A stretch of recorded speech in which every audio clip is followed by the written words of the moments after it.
इसको म्यूट कर दें।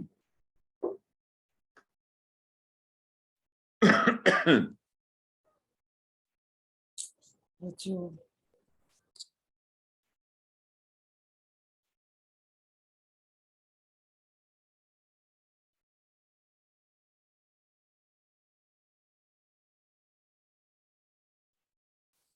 good evening, welcome everyone once again to another enriching session. Today is day 8 of NEP webinar series, and today we will be talking about accreditation for school education, which is really important nowadays because we have schools, but getting an accreditation becomes difficult. So NEP has chalked out certain points. NEP 2020 has focused on learning outcomes, the LOs, which is very important, rather than the input-based standards for school education. NEP 2020 states that all public and private schools will be assessed and accredited on common criteria. In the long run, greater accountability will improve the overall standards. And today we have on board two experts who will be talking elaborately about the accreditation for school education. And we are all ready to hear from them. But before we start with them, a little bit about me. So hello everyone, once again, I'm Professor Rachna Chakravarti, all the way from Mumbai, India, an educator for the past 26 years, appointed as the Deputy Chief Moderator for the Maharashtra State Board English Department in the year 2022. Taught and mentored more than 3,000 plus students, an author, a poet, and an international speaker, and edu counselor, and also have co-authored several books for the State Board, founder of two very poignant organizations, CVMD and CWMA, which works for the development of the creative writing skills for kids. So now, before we start with our moderators and the speakers for the evening, we will know a little bit about this platform IIU, which have been bringing us to so many important discussions. So IIU is International Internship University, is a leading virtual education system and global brand confederation, which is the most valuable and trusted worldwide and well-reputed in delivering innovative programs. IIU is committed to providing highest quality education to all learners of the globe, regardless of social or economic background. IIU is providing access to more than 1,000 plus courses and internship to their e-learners across the globe with the help of its committed, experienced, and high caliber global educators. So isn't that wonderful? In a short span of time, IIU had spread its wings in 195 countries and 6 continents under the strong leadership of its visionary founder, Mr. Piyush Pandit sir. A committed, inspiring social activist, a passionate educationist for the last 2 decades, providing education to students from various social and cultural backgrounds. Piyush Pandit has publicized the World Education Policy, WEP, One Education, One Foundation, and One World. So IIU has taken this initiative to reach every learner in the rural as well as the urban areas through the Vidyanjali project, an initiative by the Ministry of Education, Government of India, to provide higher education as well as vocational training along with internship opportunities. IIU is the revolution in education. So with that, a very big thanks to IIU for providing us this platform and making us totally aware of all the NEP which the congregation has been done by the government. So thank you so much, IIU, for giving us this knowledgeable platform where we are brainstorming ourselves on certain important topics, which is the real need of an hour. About NEP's skilling in schools, of course, it is a paradigm shift in the skill-based higher education. The future belongs to those who learn more skills than combine them in creative ways, as said by Robert Greene. And with that, the world is changing at a very, very fast rate.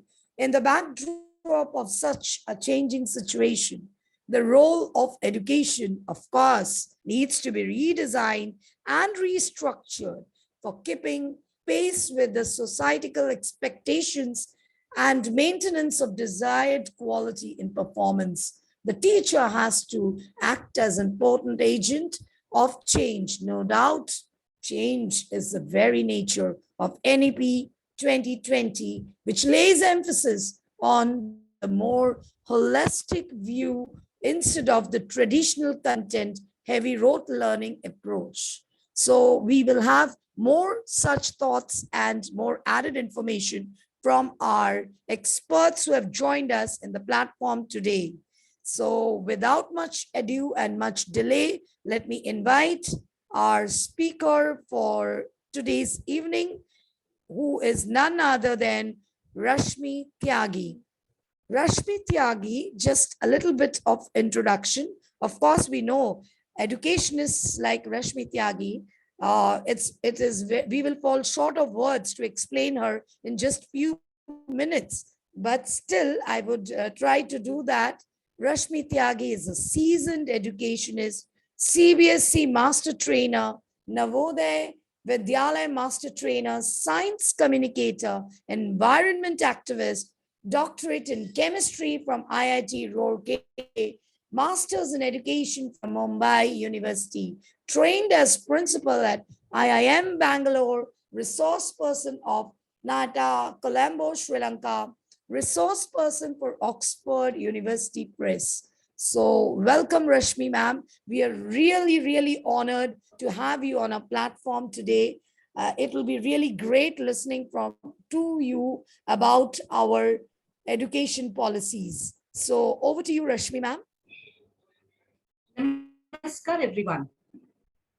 And as usual, I will say that I feel fortunate that I'm on this platform, and I thank you, IIU University and Piyush Panditji, because he is trying his best that all the people, in education, they should be just told about whatever transformations are taking place. And after pandemic, after 2 years, I think all of us are well aware of the changes in the education system. And this topic, accreditation, actually it means the quality control in the school education. And all of you might be knowing that this is existing in engineering institutes and all the medical institutes. So they have this kind of, accreditation for certain period of time, and then they have to show to the systems that they are updating themselves. And actually, this accreditation, it was, 5 years back, the CBSE had decided that we should do the quality control, that is SQAA. So it is the school quality assessment and all that. But then, due to some reasons, now we have taken it seriously. The CBSE is already they have started doing the accreditation for the government aided schools. But now, in due course of time, maybe within 2-3 months' time, they are going to make it mandatory for the private schools also.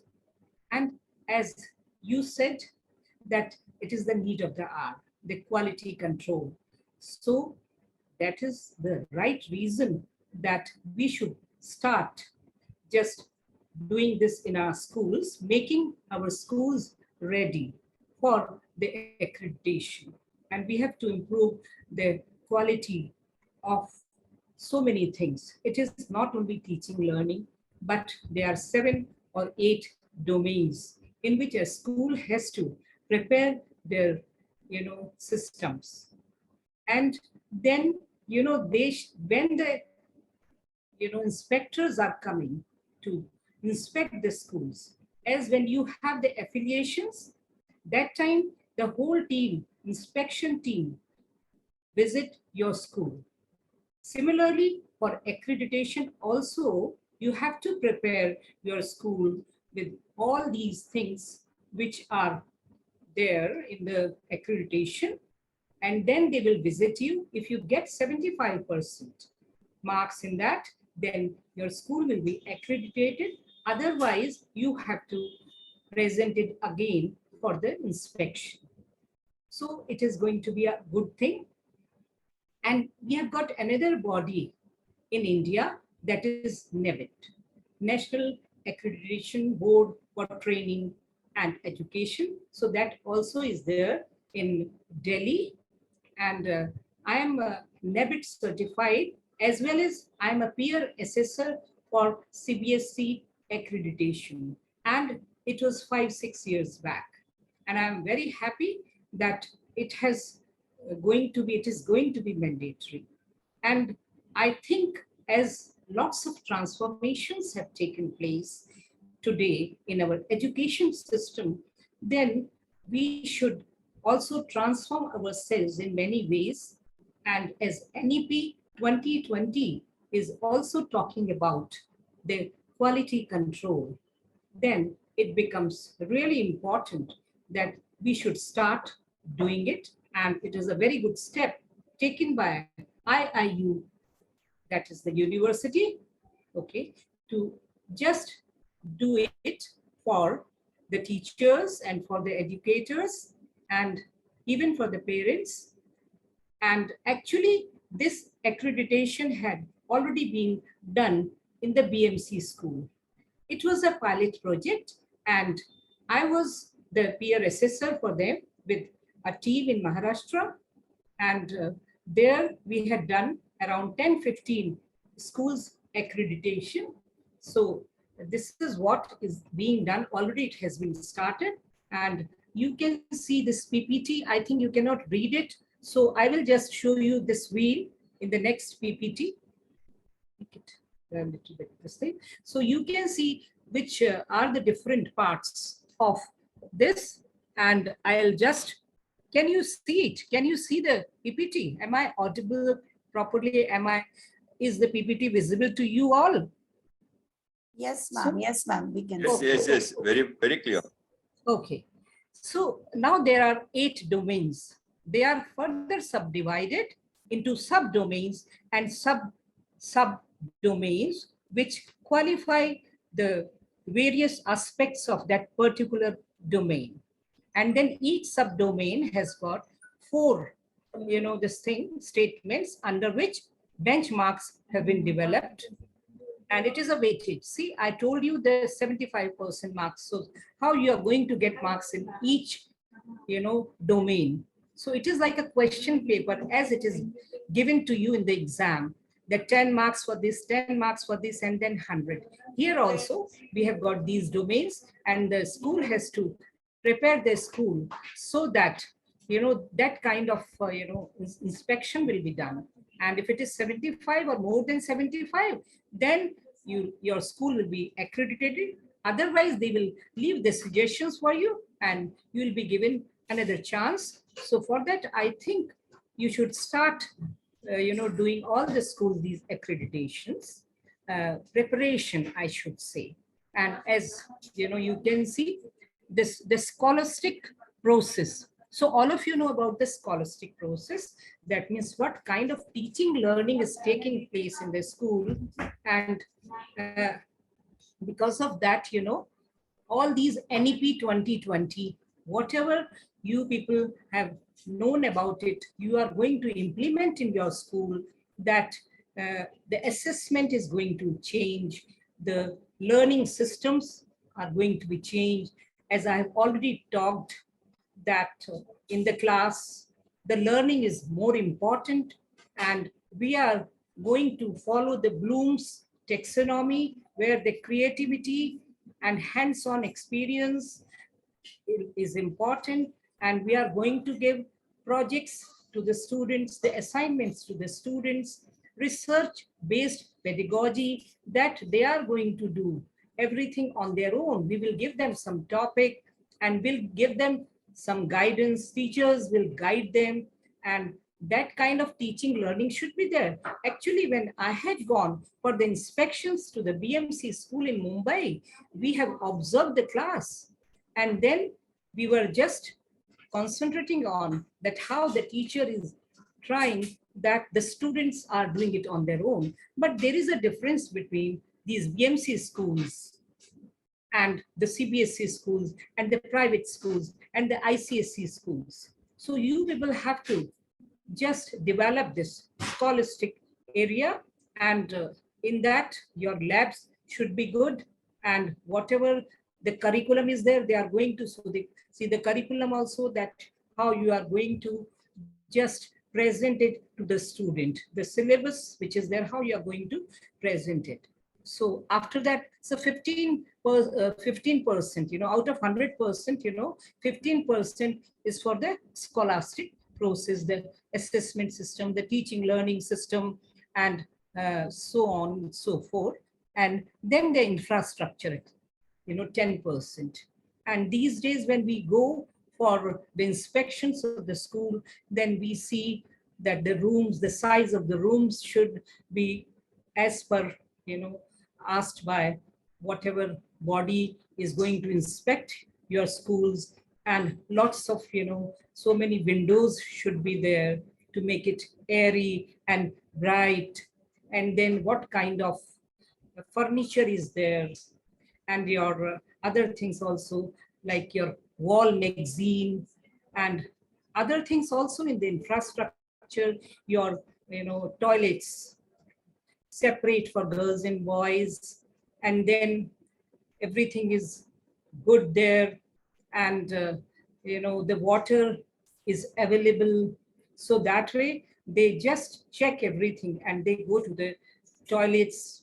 And then the labs, the corridors, the science lab will be there, and all the three, for of lower classes you can have one science lab, but for the higher classes, all three, physics, chemistry, and biology, they are well equipped. And the computer lab has become very important these days. So in the computer lab, how many computers are there? Maybe they will say that 20 computer for a 40 students class. So that way all these labs should be there. And then what is the area of the school, and the wall, what is the height of the boundary wall, and what is the landscape of the school. And if there is a canteen, then what kind of food is being there for the students. So in the infrastructure, there are so many things are there. So lots of weightage is given. Then the sports room, and library is very important, and what kind of books are there in the library, so and so forth. Why I'm telling, because there are 8, we have to just tell you in the short time. And then human resource also 10%. The teacher are the most important, and the principal also most important. What is the qualifications of the teachers, and then their how much what is their experience, and all those things are also there. And then for the computer teacher, what is the qualification, and for primary teachers, secondary and senior secondary, what is going to be the B.Ed is very important in the Bachelor of Education, all of you know that. And for computer teacher also, what they are expecting, and the principal, what is her experience. So that way, and the office staff. So when we are talking of human resource, so that also should be perfect. And then we have got the next one, that is the inclusive practices. And that has become very important as per NEP 2020 also, that we have to go as per the Gardner's multiple intelligence. We have got, visual, auditory, kinesthetic. So that way we have to handle the different types of intelligence in the class. And the some students, we have to include those who are differently abled.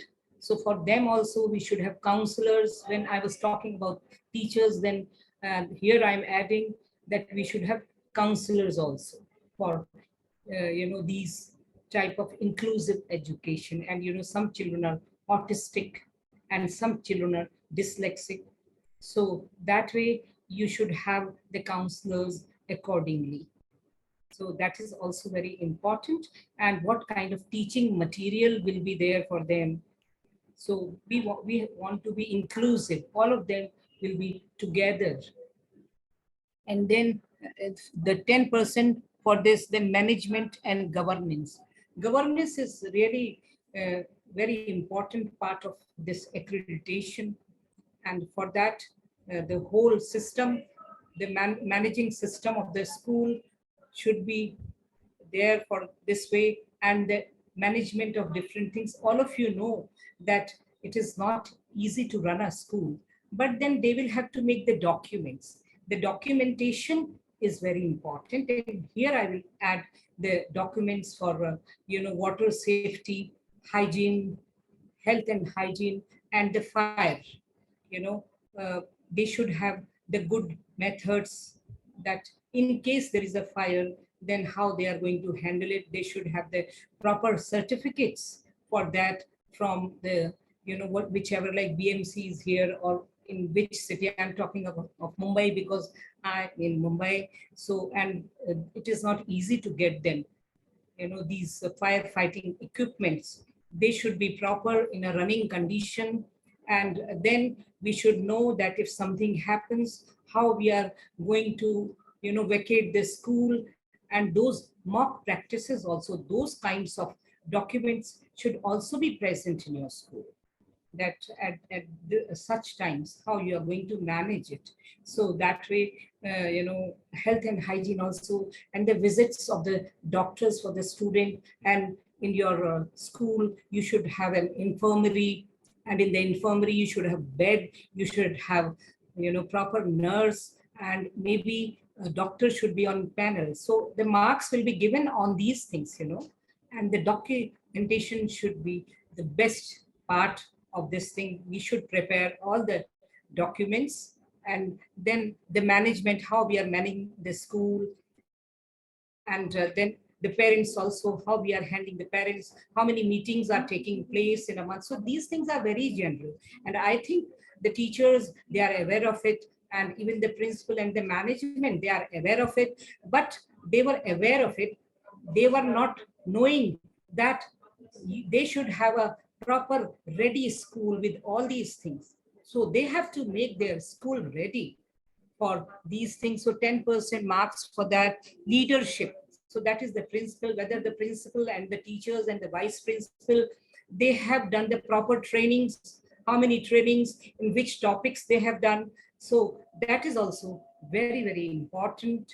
And they should know that how, what is the documentation. If they have done it, they should have evidences also, the photographs and everything for that.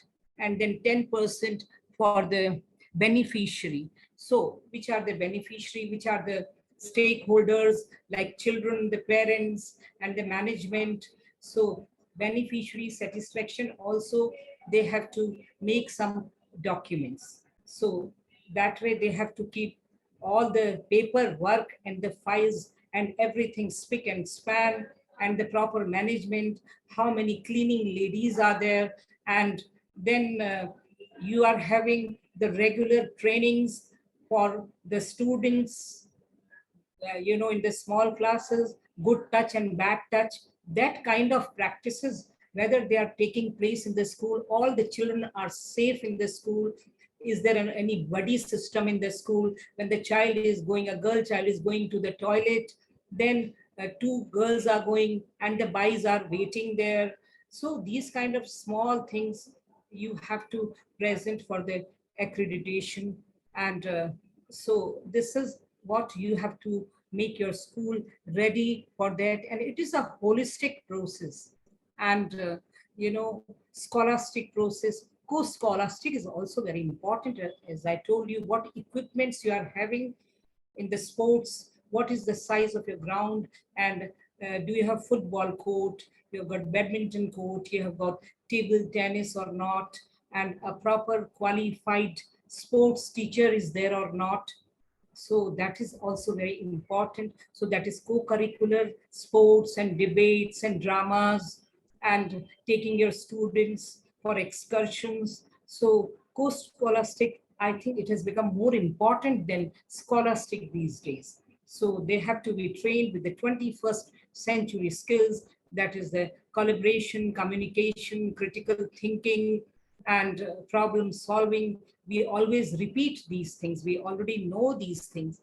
And then, human resource infrastructure, leadership, governance, and beneficiary satisfaction. So in that, I have taken care of all these things. And then we can go to the next. And I think I have explained enough and little bit more. And then Priya ji will be taking care. So the demonstration, strong benchmarks defined and documentation process, governance and leadership, I have already told you, accountability, responsibility, and evaluation and improvement. Planning is very important. For 5 years, the planning should be there. And then mission, vision, whether they are complementing the mission and vision or not, or they have just written it. So that also will be checked. And then evidences of data-based improvement processes, that if they were trying to improve, that how they have improved certain things, and system is defined and documented. See, documented, that is very important. People are aware of their roles in the institutes and practicing it. Practices are prevention and corrective measures, and then curriculum planning and all that. And I think I have given my share. And now you can ask Priyaji to take over. And she has got so much to tell everyone. So are there any questions? Please let me know. So Yeah, different sure. domains and subdomains. Yeah, surely, ma'am. It was wonderful listening to you as you had told us very explicitly what is basically accreditation and what a school needs to work on about checking the quality control. Ma'am, can you stop the screen sharing? Okay, just stop sharing. Hello. I'll do that. Just a minute. There was so much, to talk about life skills, skill education, and whatnot, different pedagogies. We have already talked about that. And today we are just focusing on accreditation, quality control, school quality control. Yes.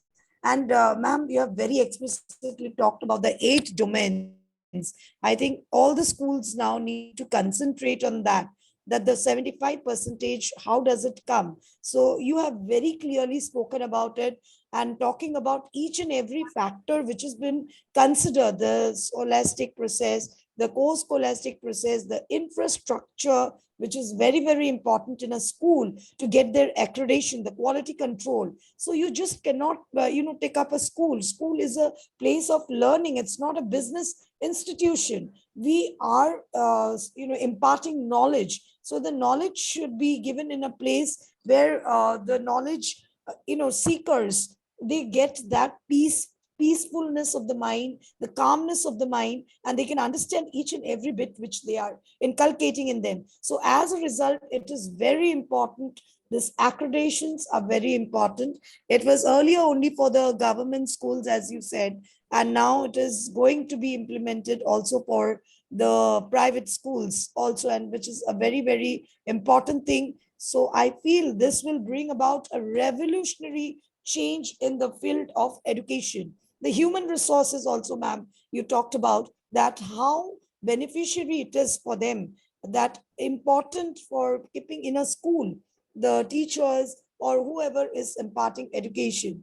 The inclusive education practices is also very, very important. We need counselors, very important. Thanks, ma'am, for bringing that out, because many schools nowadays are coming up without any counselors. They do not have that at all.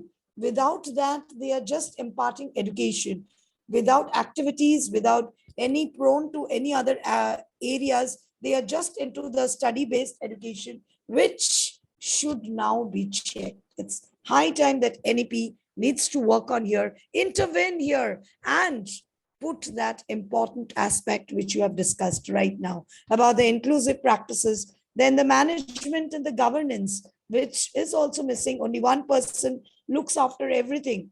There are no, maybe due to the economic condition of the school or whatever, XYZ, we find such schools in the interiors and all, that they are not maintaining the status. Suddenly the school sprouts up. Every single corner you take a turn, there is a school. Initially in our time, there were hardly few countable schools who used to impart education, and the teachers were also only on those schools. But nowadays, there are so many schools at every corners, as you find any other shops. There are schools coming up. So it is very important that NEP works on it. And the pointers which you have highlighted, ma'am, it is important that every school owners should work on it and bring out to that level, as a result of which the students or the knowledge seekers can get that complete environment in which they can flatter up their wings and they can fly up and touch the sky. So thank you so much, ma'am, for covering all the points. It was really, really inevitable. And as an educator myself, I too was enlightened with your words. So without much, I will come back to the question. But before that, I would love to listen from our next eminent speaker for the evening. And she is none other than our eminent speaker, Dr. Priya Rajwade. So Dr. Priya, welcome to the platform of IIU. And a little bit about Dr. Priya, as I always say, that the stalwarts of education, it hardly, we cannot sum them up in just 2 minutes. It will be real injustice about their hard work of 3 decades in just 2 minutes. But still, I would like to introduce, I feel it's my honor to introduce Dr. Priya Rajwade, principal of Poddar International School, CBSE, Powai, Mumbai, school leader and brand ambassador with rich experience of 25 years in the education industry as a teacher, trainer, mentor, leader, and coach, a postgraduate in microbiology, education, and counseling psychology, NLP practitioner, certified leader under transformational leadership program from Excel RI and leadership changing environment, IIM Ahmedabad. Wow, ma'am, that's amazing. Awarded and felicitated for contributing to the education sector through innovative leadership by various agencies. Has keen interest in music, art, and drama. Wow, ma'am. It's a complete combination of creative mind as well as with the intelligent mind. So all the left brains and the right brains are working together in sync. So we are really honored to have you, ma'am. She believes that with great power comes great responsibility, dedicated to the cause of education and to building lasting relationships, data-driven and quality-oriented. She believes that a strong self-review mechanism is essential for making positive progress. Ma'am, we are really honored to have you today. So without much ado, we would love to listen from you about accreditation in NEP. So over to you, ma'am.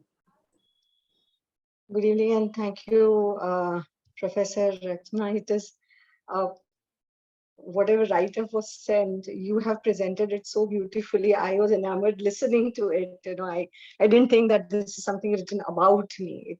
It's come so beautifully from you. So thank you for that warm introduction. And with a very good evening to all the dignitaries and Honorable Dr. Rashmi Tyagi ji. I begin with my presentation about the aspect of NEP which deals with accreditation for school education.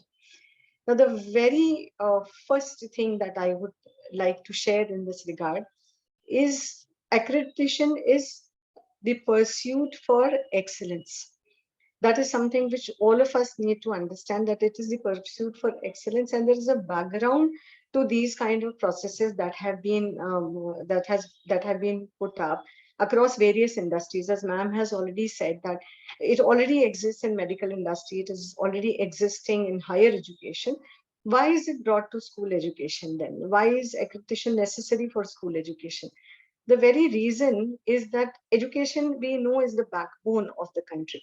And for a vibrant democratic society of tomorrow, it is very important that we start empowering students at school level. And that empowerment is linked with not just with textbook education or concept learning, it is also linked with holistic development of the child, inclusive of 21st century skills, inclusive of understanding of diversity around them.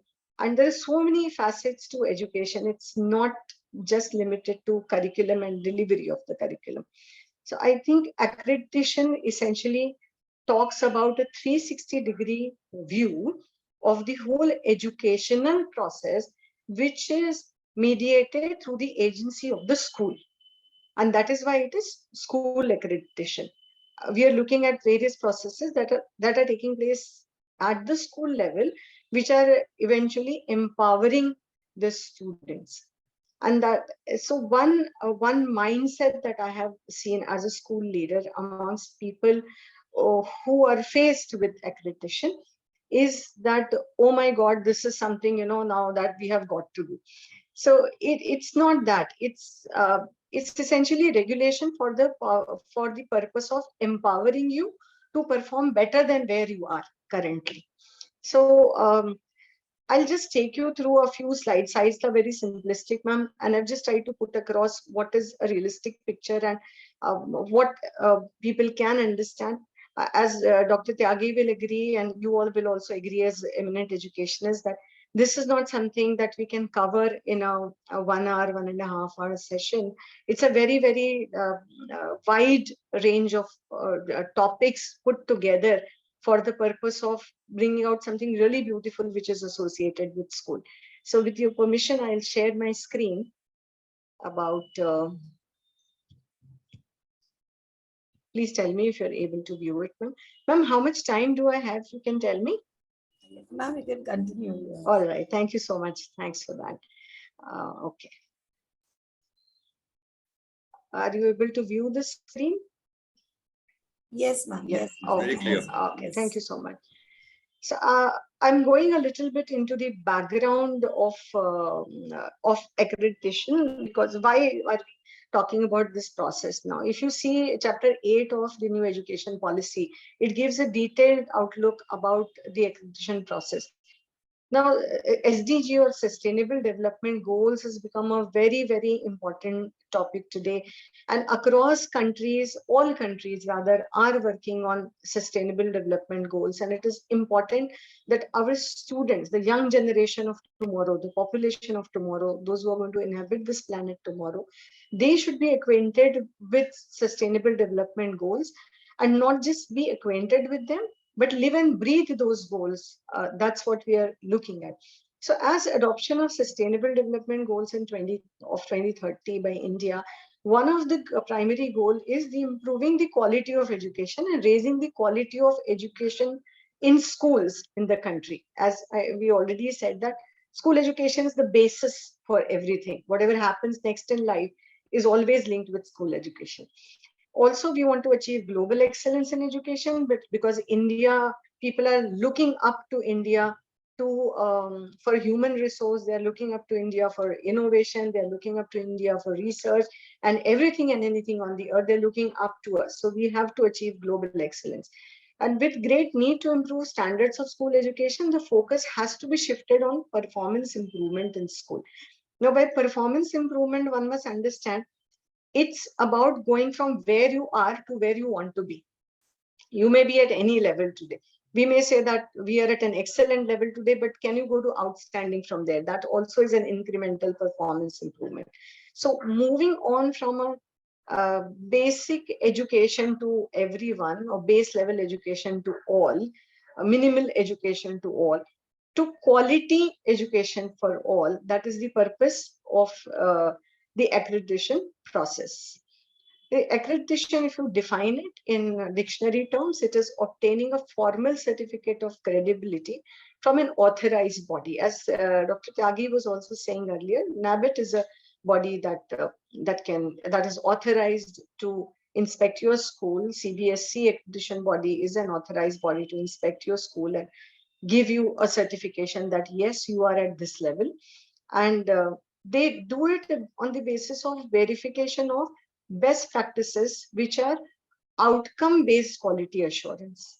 So whatever input you have, that is one thing, but we are focusing here on the outcome. So the product is more important than the raw material.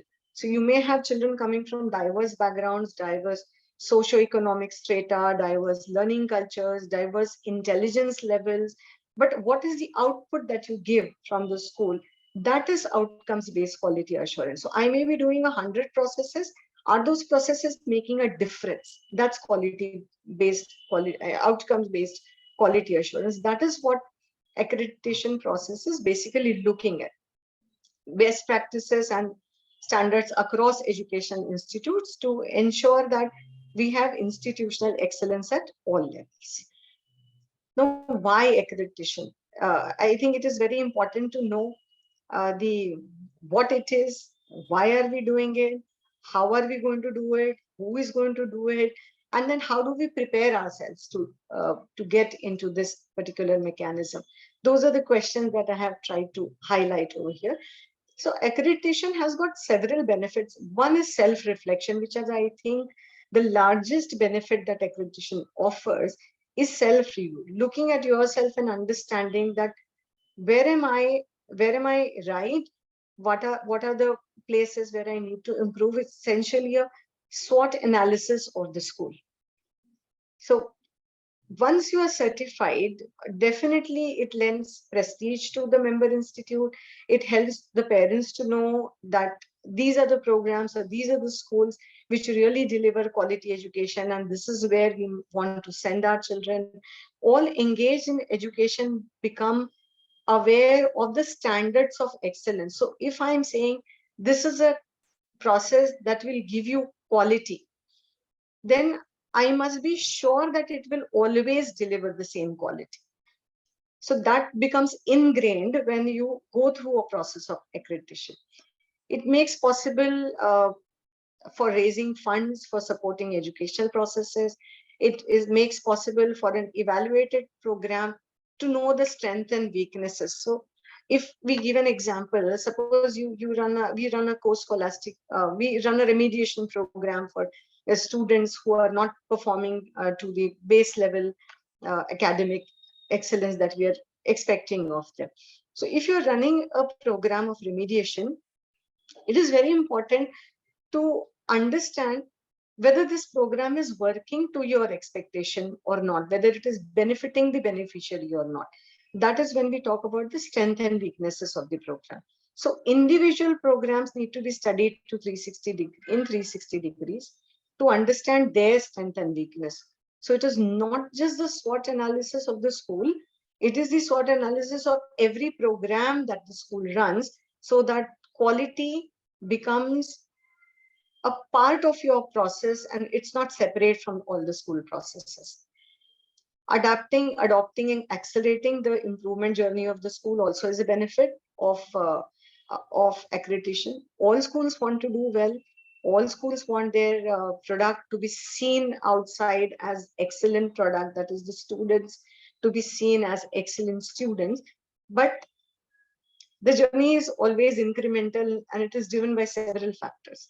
Accreditation kind of speeds it up, that you have to start it now and then move in that direction and accelerate in that direction. Reflection and review, already said. It uses rich data assimilated to respond proactively to changing paradigms in the field of education. So every year when we do, say, a vocational testing of students, we see a shift now from the traditional careers of engineering and law and medicine and paramedical to a lot of fields in humanities rather. So that paradigm shift is occurring. The children want to be more into innovation. They want to be more entrepreneurial. They want to be more into careers which are humanities based and not just science based. That's a paradigm shift that is occurring. So it's very important to then equip them with the knowledge of these careers early in their school career. So this is something which is possible when you are into accreditation process. It creates an enabling environment for the school for student learning, prepares students for independent, complex world, establishes inclusive schools, develops collective responsibility, because to get a good grade in accreditation cannot be done single-handedly by the principal. Every member of the school, including the child, has to be involved. So student agency also is a very huge factor in achieving high standards in accreditation. Um, Coming to what Rashmi ma'am was describing earlier, the school quality assessment and assurance, which is being given by CBSE. It's a comprehensive school evaluation system which helps in monitoring identified outcomes at all levels and across all spheres of school education. The definition is available in the manual, so I'm not going to go into this. I would rather focus on understanding what is actually the process of accreditation one by one. What is the terminology in accreditation, and how do we understand that terminology? Because it sounds very overwhelming, but when we look at it and look into it in depth, we understand that it is what we actually do all the time. It's just that we don't know the term for it. That's it. So coming to the first thing, understanding the terminology. So as ma'am has already said, there are various areas of school functioning, and broad areas of school functioning known as domains are the ones which are inspected by the accreditation committee. We'll come to the domains also, which one those are. Domains are then further divided into subdomains. Because if you say, for example, if you say curriculum, pedagogy, and assessment is one domain, what are the subdomains in that? How do you define curriculum? What will you check for in pedagogy? What will you look for in assessment? These then become the subdomains. Then it further defines subdomains or these standards. Now, a standard is a benchmarking statement under the subdomain. It's like, if you go to a Starbucks and you order coffee, you know that if I'm ordering a particular type of coffee, this is the coffee that I'm going to get. That is the standardization. And that's why you go there, right? So same kind of standardization, a benchmark has to be there for every process at school. That is defined by the subdomain or the standard. Then you come to something known as performance level, performance indicator, and rubrics. All these are related to each other. For each standard, there are 4 levels of performance. So 1, 2, 3, and 4. So either we are at level 1, which is a base level, very minimalistic level, or at 2 or 3 or 4. It's like saying that if you're talking about a learner, from most of your children being a rote learner to most of your children being researchers. That's the variation from 1 to 4. That's what the performance level is talking about. We could be anywhere. We could be between 1 and 2, 2 and 3, 3 and 4, but we are getting to 4. That is essentially what the framework is talking about. Now, how do you determine this performance level? Because score is very objective. The element of subjectivity is minimal. It cannot be left to the discretion of the observer that Okay, now I think that this process is at level 1, so I will give a level 1. And I think it is level 2, so I will give level 2. There's a lot of objectivity which is coming from rubrics. So there are rubrics which show gradation in performance. So a minimalistic rubric is base level performance. Something better than that, then better than that, then better than that takes you to level 4. We'll see an example also later. So performance level is determined by performance indicators, which are using a tool which is known as the rubric. And for attaining a performance level of 4, which is the highest level, you should have crossed level 1, 2, and 3. You have to show evidence of level 1, level 2, and level 3 crossed. Then you are coming to level 4. So it is that systematic and it is that well organized. Something extremely, extremely important is if you're saying that, okay, we do this process in this particular manner, what is the record or what is the evidence to show that that process is taking place in a manner that has been designed by you? So those documentation and records also, they form a very, very important part of the accreditation process. We may say that we are doing 100 things, but if we do not have records, evidences for those, as ma'am already said, you need to have photographs. I can't just say that I have a physics laboratory and we use the physics lab for demonstrating physics practicals.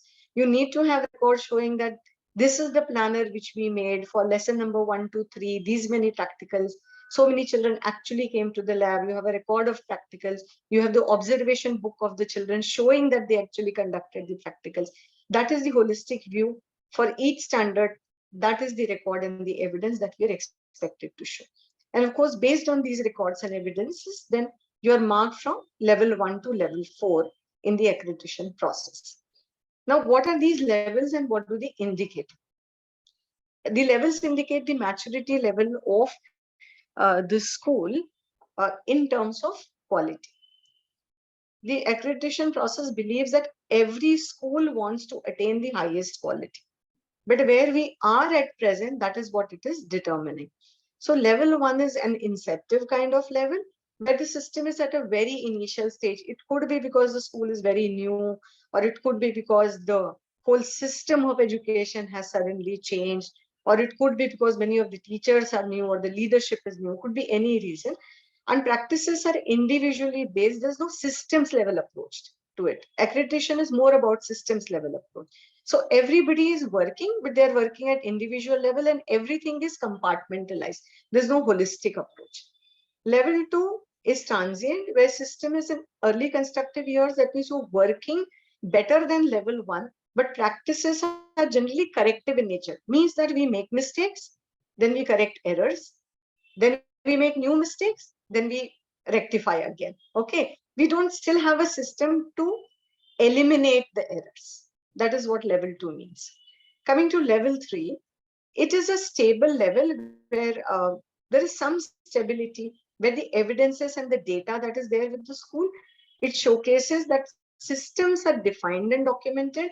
So if I have a process of remediation, it is well defined and documented that this is how remediation will take place at my school. This is how I'm going to check whether it worked or not. And year on year, I see that there is improvement through this process. Else, I have to go back to the drawing board and make a change in that process if it is not working for me. People are aware of their roles, they're practicing those roles. Practices are preventive as well as corrective in nature. So there are some things which you've already put in place, systems which ensure that you don't make too many errors and quality is guaranteed because of the process. Then there are processes which are corrective in nature because whatever we may say, sometimes there are errors and we need to fix them. But learning from those errors, how you then putting systems in place is what takes you to the grade level 4. That most of your processes demonstrate strong benchmarked and defined and documented processes. Governance and leadership has accountability, responsibility. We self-evaluate and we show planning which is for improvement. We are not making a plan which is driven by a day-to-day working, but it is driven by what we want to achieve at the end of the year. So it is more of preventive kind of system than corrective kind of system. So that shows that we have almost arrived at making the system self-sufficient. It will ensure that even if people change, the system will keep on supporting the best practices and quality products that are quality processes that are there. So it's not a person-led system process, it's a systems-led process. So if you have arrived at that level, it means that your school is doing extremely well. So I had I hope this is not too much of information input, because I'm very, very passionate about the accreditation process, and I had the good fortune of being associated with a school which was a NABED accredited school, and the 50-point scale that NABED has also is extremely beautiful scale to evaluate your school on.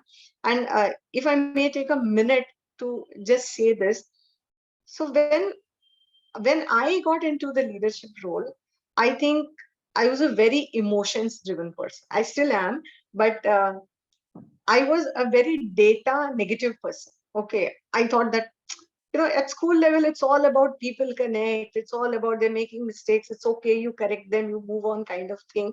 And quality has to be there. That is for sure. But I felt that this number crunching and data all the time and analyzing the data and saying that the data speaks to you and then listening to the data and working on it, what kind of nonsense is this? So I am not really very good at it. I don't want to look at it. uh, that was the kind of denial mechanism that I had at that time, long back. And I have a leadership coach who did this assessment for me, and he told me that, Priya, this is not going to work for you in the long run, because world over everything is becoming more and more data driven. It's documentation, record keeping, and data is very essential, and it will make you more quality conscious. It will take away a lot of hassle from your day-to-day work if you become data oriented. And trust me, I feel today I am at this juncture when I feel that quantifiability of something is essential to quality. Unless you can quantify something, you cannot with confidence say that this is qualitative. So it's very essential that you have data-driven approach to processes, and that is exactly what accreditation talks about. So if I may proceed, I'll just go over the rest of the framework. So the various avenues that are presented over here in the SQUA framework, there are 7 broad areas that the accreditation team looks at. First is curriculum pedagogy assessment. It is the heart of any institute, because that's why we are here. Infrastructure is about adequacy, functionality, and aesthetics, which I really like, that SCORE also deals with the aesthetics of the infrastructure, because children are coming to school not just to sit at their desk and learn, but they also need to feel happy coming to school. Aesthetic deals with that. Human resources, which deals with teachers and the other staff members, what kind of inclusive practices we have, management and governance, leadership, and beneficiary satisfaction, which ma'am has already explained us in detail. So there we have seen that co-scholastic inclusion, this takes up 50% of the entire accreditation process. So everything is child-centered. And then human resource and management, everything is around that, which helps it to make child-centered. That's how it works. Then these domains are the key performing areas of the school. I think in the corporate world, we hear a lot about key performance areas, that is KPAs, and key performance indicators, which are KPIs.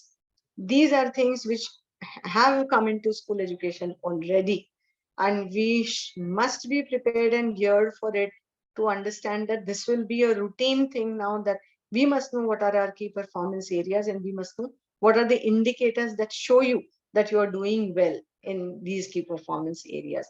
So in the end, ma'am, I'm just going to show you one example of how it actually is read. So we are taking one example of the first domain, which is curriculum, pedagogy, and assessment. Now, in this, we have various subdomains, as we said. So curriculum planning is one subdomain, teaching learning process is one subdomain, assessment is one subdomain, lifestyle is a subdomain. There are many like that.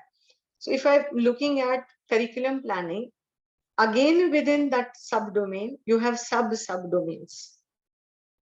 So here in curriculum planning, you have various areas where principals and teachers are familiar with spirit and content of NCF, whether they are familiar with curriculum documents of CBSE and what support material is printed by CBSE, whether they know what is integrated curriculum and pedagogical plan, are they still teaching and in silos, whether curriculum development skill and abilities are available and they are aligned with the SDG goals. These are various things that the accreditation team is looking at under curriculum planning.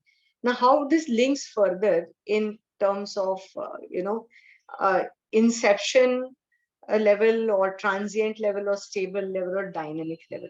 So in curriculum, we spoke about teachers, principal being familiar about NEP, familiar with CBSE curriculum and support material, knowing how to make integrated curriculum plan, and knowledge of, are able to develop skills and abilities in students. These are the things that the accreditation team is looking at. How do they evaluate it?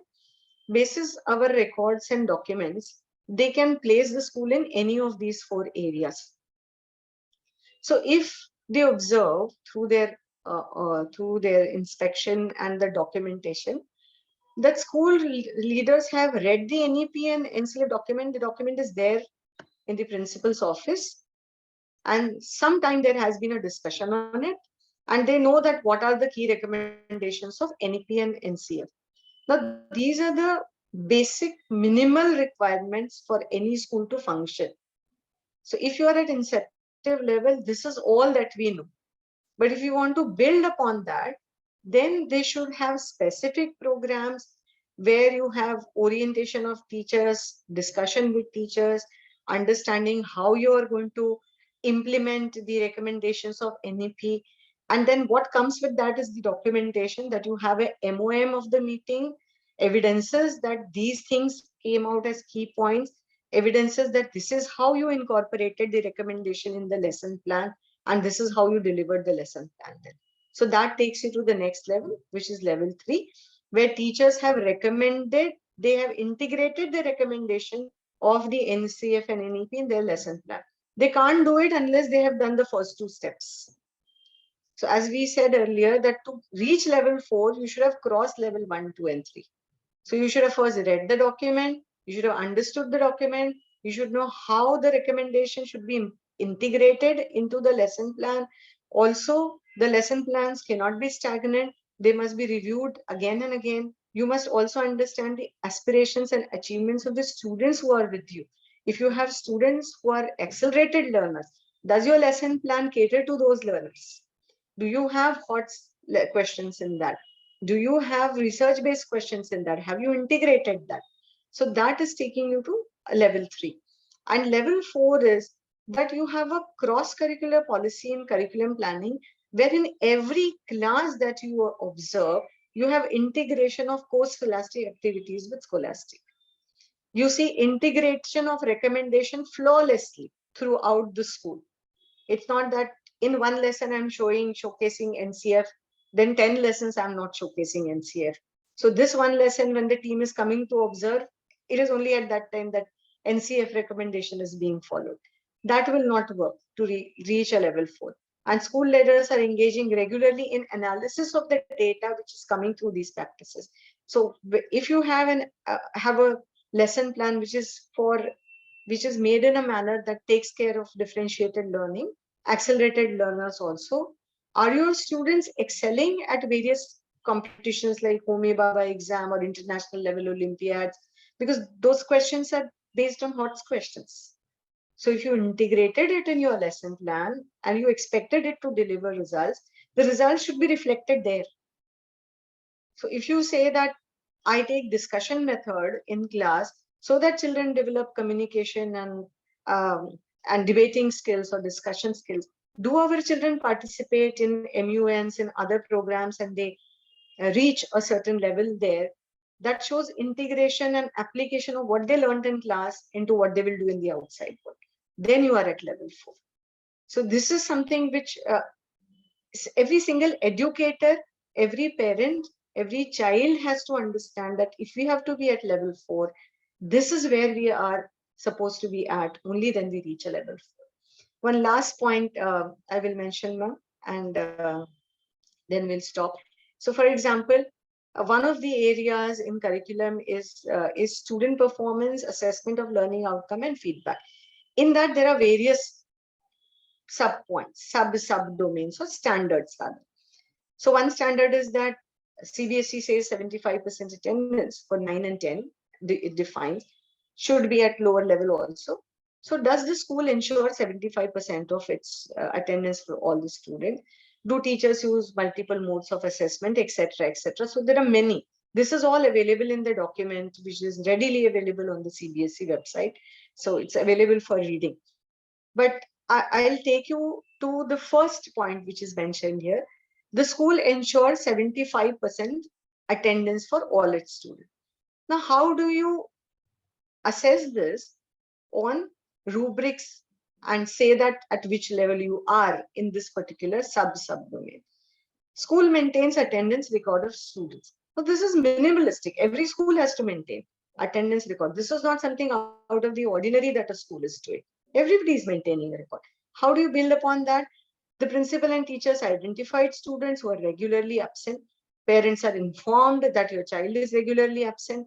Principal, teachers, and other stakeholders have informed interactions of the child's regular absenteeism to understand what is the reason. Is the child unwell or not liking school or facing some difficulty? Are there problems back home? So this is what you're doing when you're building upon it. But you're still maintaining the attendance record. You have not done away with it because that's level 1. You have to do that. Next level would be identifying the reason for such absenteeism and dropout, strategies to bring up these children back to school regularly. And of course, in schools like ours, we may not have dropouts, but then tracking such children, that why they're bunking school so many times. And then there is a level 4, which is very broad: communication, counseling, allocating funds for school, student welfare, student as risk from diverse socioeconomic backgrounds, for those kind of schools, how are they supported, etc. So that is what takes you to level 4. So for everything, there has to be a documentary evidence to show that we are doing this, how are we doing this, and what is the outcome. So where is the outcome matching? It is is it the minimalistic outcome that is expected by default? It's like, it's a statutory mandatory document that you should have school attendance record. Or are you doing something above and above and above that to go to a level which is going to benefit the child in a way that he or she is present 100% of the time? You're ensuring that through various strategies. So this is where, accreditation plays a very important role. And all documents, all evidences must be translated into data. So as I was, suppose we are talking about attendance, we should have a data on how many students what is the absenteeism in grade 1, grade 2, grade 3? Do you see absenteeism which is seasonal? Do you see absenteeism around holidays? Do you see absenteeism when tests are coming up and everybody wants to sit at home and they want to study? So how do you mitigate these challenges to improve, presence of children at school? That would be your level 4. So this is what I think of accreditation. And I think it's a beautiful process. It is quality oriented. It has features inbuilt to a certain quality. It is a non-threatening process. It doesn't say, why are you at this level? It says, you are at this level. Where do you want to go now? So it's a self-reflection process. And I'm really happy that this is going to be rolled out very soon for all the schools. Thank you so much for the opportunity, ma'am, to present my views here. Thank you, IIU and Piyushji and Snigdha ma'am and everyone for giving this platform to express on my views on a topic which is really very close to my heart. Yeah, thank you so much. Thank you so much, Dr. Priya. That was really nice listening to you There is now nothing which is left unspoken of, and it's very clearly and vividly you have spoken about each and every angle of accreditation. Why is it necessary? Why is this accreditation brought to school level? Accreditation talks about the 360-degree level of transformation. So that is what also you have spoken about. So it should not just be the textbook learning, but it should be the holistic learning. So earlier, up till now, as educator myself for the past 26 years, we have been told by a management that finish the portion. So that was the race to complete the portion. But now after the NEP has changed, talking about the sustainable development goal, which talks about quality education, you have spoken that also very nicely, ma'am, and you involved that why this sustainable development goal about quality education has also taken this into consideration. As a result, accreditation in schools is very important, and to achieve this global excellence in education. So that is great factor which is going to influence the education in the holistic learning. We are all aiming to achieve this global excellence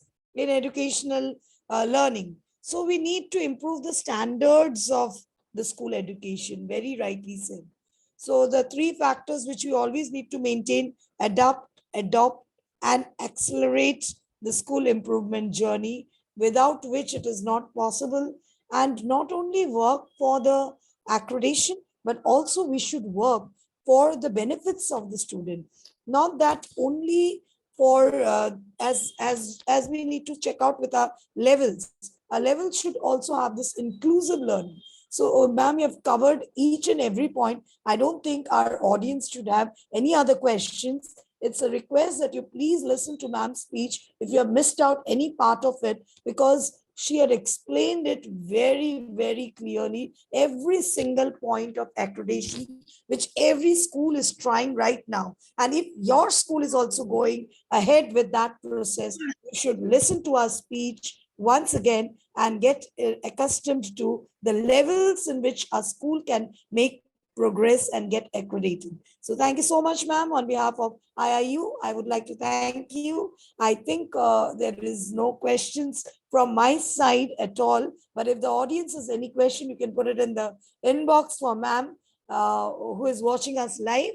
As for me, I think all the angles and perspectives of education has been cleared, and the accreditation for holistic learning has also been cleared by you, ma'am, and wonderfully described about the levels which we reach: first level, second level, third, as well as fourth, where we can achieve. So thank you so much, ma'am, for that wonderful input. I really had all the notes and inputs, and obviously our audience too would be watching it with a lot of pointers marked in the speech. So I think with that, we have Dr. Rashmi ji is not there, I think. Rashmi ji has left probably. Yes. But yeah. She was in a hurry. But thank you so much, ma'am, for making this session so very energetic and so very productive, knowledgeable, all the pointers which we can understand about the accreditation in school education, all the pointers have been cleared. So without much ado, I would like to thank ma'am and Rashmi ji also from the bottom of my heart, so that you all have given us your time and enlightened us with the accreditation policies for the school, which every principal now is working on, the management is working on, and this is a very important factor in the education level right now, because we all are working for the holistic education development. So it is about the 360-degree of learning, not just one pointer, not just one point. It is about total 360-degree of learning. So thank you from the bottom of my heart to the audience who have been watching us. Thank you to IIU, who is always nurturing us and giving us this platform to know about NEP more in details. So with that, I would like to inform my audience too that IIU is also giving the accreditation. So if your school is working for it, you can approach the IIU who gives international accreditation for Board of International Internship University and evaluates educational institutions and formally recognizes as having met, satisfied, or exceeded certain predetermined requirements. So if your school is looking out for accreditation, you can approach IIU and get it accredited. IAB IIU has been validated and is accepted globally as a mark of quality assurance. So some of the few benefits of accreditation by IIU, which you get, first is the access to various online courses at IIU. Then we have the virtual training support for learners and educators, participation in various competitions by IIU, the joint research activities and publications, the associations and seminars, events, and conferences by IIU, enriching programs for educators, admission support if required. We have the career guidance for learners, counseling sessions for learners, educators, and parents, invitation for all the events of IIU, personality development sessions for all the learners, participation in international programs by IIU, branding support to all the programs, and of course, last but not the least, workshop for parents. So you can kindly contact us to know more about accreditation by International Internship University to get recognized at the international level. So that would be an added benefit. Today's theme for the day, accreditation for the school. And we are on a platform who provides accreditation to all the school owners and the principals who have joined us online, as well as who are watching us live. So thank you so much. I would love to thank all our eminent speakers who had joined in today, Dr. Rashmi and Dr. Priya, and of course, Nigda ma'am and Ervina ma'am is always there as a support system for IIU. So thank you so much. And of course, Ravi Kumar sir, who is always a source of inspiration. Thank you from the bottom of my heart. And thank you to Dr. Piyush Pandit, who has initiated, the founder of this organization, and who has initiated such a program where we all intellectuals join in and nurture our knowledge too. Thank you so much for joining us today. So don't forget to join us for another session coming up soon from IIU about NEP and its policies. So bye-bye from now. Good night.